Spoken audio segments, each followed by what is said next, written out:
বন্ধুরা, হাতে সময় কম থাকলে আর ছোটো মাছ দিয়ে দারুণ কোনো রেসিপি খেতে চাইলে তোমরা কিন্তু বরলি মাছের এই হাতে মাখার রেসিপিটি একবার খেয়ে দেখতে পারো। আশা করি তোমাদের অনেক ভালো লাগবে। তো বন্ধুরা, তোমরা সবাই কেমন আছো? আশা করি ভালো আছো, আর আমিও অনেক ভালো আছি। আর তোমরা দেখছো সম্পার ছোটো রান্নাঘর। তো চলো দেরি না করে রেসিপিটা শুরু করা যাক। তো প্রথমে দেখো, এখানে আমি কতগুলো বরলি মাছ নিয়েছি, আর মাছগুলোকে কিন্তু ভালো করে কেটে নিয়ে আমি সামান্য পরিমাণে হলুদ আর লবণ মাখিয়ে রেখেছি। এখন নিলাম একটা বাটি, আর বাটির মধ্যে আমি এখানে মাছগুলোকে দিয়ে দিব। তো দেখো, সমস্ত মাছ আমি দিয়ে দিয়েছি। আর এখন দেবো এখানে আমি আলু। আমি এখানে দুটো মাঝারি সাইজের আলু ঝুরি করে কেটে রেখেছিলাম, সেটাই এখানে দিয়ে দিলাম। দিয়ে দিব 3টে কাঁচা লঙ্কা। ঝালের পরিমাণটা অবশ্যই তোমরা কে কেমন খাও সেই অনুযায়ী এখানে দিবে। দিয়ে দিচ্ছি পেঁয়াজ কুচি। এখানে আমি অল্প পরিমাণে পেঁয়াজ কুচি দিলাম। দিব 1 চামচ আদা আর জিরা বাটা, পরিমাণ মতন হলুদ,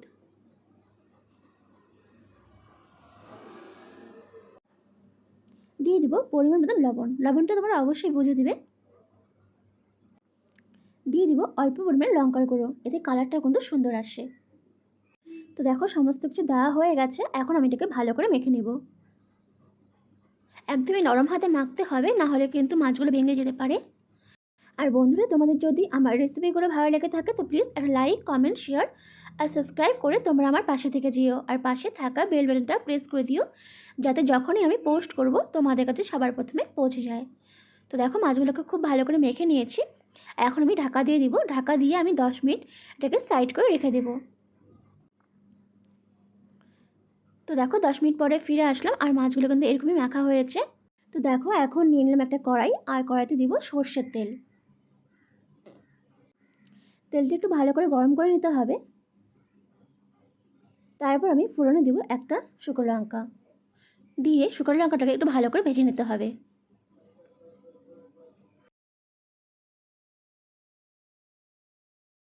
তো দেখো, লঙ্কাটাকে ভালো করে ভেজে নিয়েছি। এখন ফোড়নে দেবো সামান্য পরিমাণে কালো জিরে। দেওয়ার পর এখানে আমি পেঁয়াজ কুচি দিব অল্প পরিমাণে। তো দেখো, পেঁয়াজ দিয়ে দিলাম। দেওয়ার পর এখন পেঁয়াজটাকে খুব ভালো করে ভেজে নিতে হবে। 3 থেকে 4 মিনিট পেঁয়াজটাকে আমি খুব ভালো করে ভেজে নিব। তো দেখো, পেঁয়াজটা কিন্তু ভাজা হয়ে গেছে। এখন এখানে আমি মাখিয়ে রাখা মাছগুলোকে দিয়ে দিব, আর গ্যাসের ফ্লেমটাকে একদম হাইতে করে দিব। দিয়ে এটাকে ভালো করে কষিয়ে নিতে হবে, কম করে 7 থেকে 8 মিনিট। আর খুব ধীরে ধীরে কিন্তু নাড়তে হবে, না হলে কিন্তু মাছগুলো ভেঙে যেতে পারে। তো দেখো, এভাবে হালকা হাতে কিন্তু মাছগুলোকে আমি 7 থেকে 8 মিনিট খুব ভালো করে ভেজে নেব। তোমরা তো ছোটো মাছের অনেকভাবে অনেক রকম রেসিপি খেয়েছো, কিন্তু বরলি মাছ দিয়ে এইভাবে একবার হাতে মেখে রেসিপিটি খেয়ে দেখো, আশা করি তোমাদের অনেক ভালো লাগবে।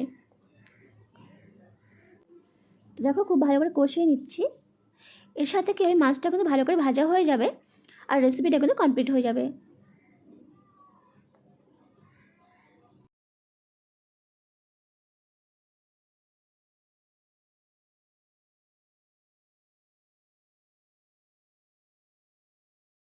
তো দেখো, প্রায় 7-8 মিনিট আমি কিন্তু খুব ভালো করে একটু ভেজে নিয়েছি।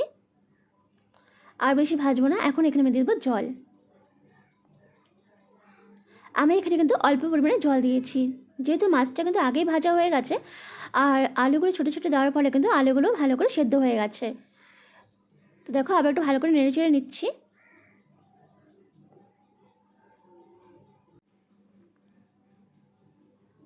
নেড়ে চেড়ে নিয়ে আমি কিন্তু ঢাকা দিয়ে দিব আবার 2 থেকে 3 মিনিটের জন্য।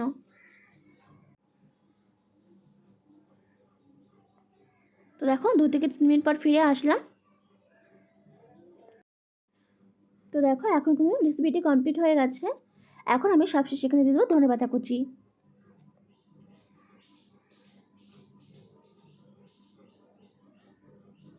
ধনেপাতা কুচি দিয়েও কিন্তু আমি একটু ভালো করে নেড়ে চেড়ে নেব। 2 থেকে 3 মিনিট ভালো করে ফুটিয়ে নিতে হবে, তাহলে কিন্তু ঝোলটা কমে যাবে আর খেতেও কিন্তু বেশ ভালো লাগবে।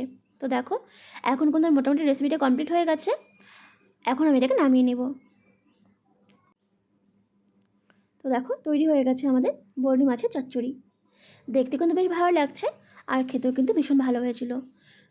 তো বন্ধুরা, রেসিপিটা কেমন লাগলো অবশ্যই জানাবে। আর যদি ভালো লেগে থাকে তো প্লিজ বন্ধুরা লাইক কমেন্ট শেয়ার আর সাবস্ক্রাইব করে তোমরা আমার পাশে থেকে যেও। আর পাশে থাকা বেল বাটনটা প্রেস করে দিও, যাতে যখনই আমি পোস্ট করব তোমাদের কাছে পৌঁছে যায়।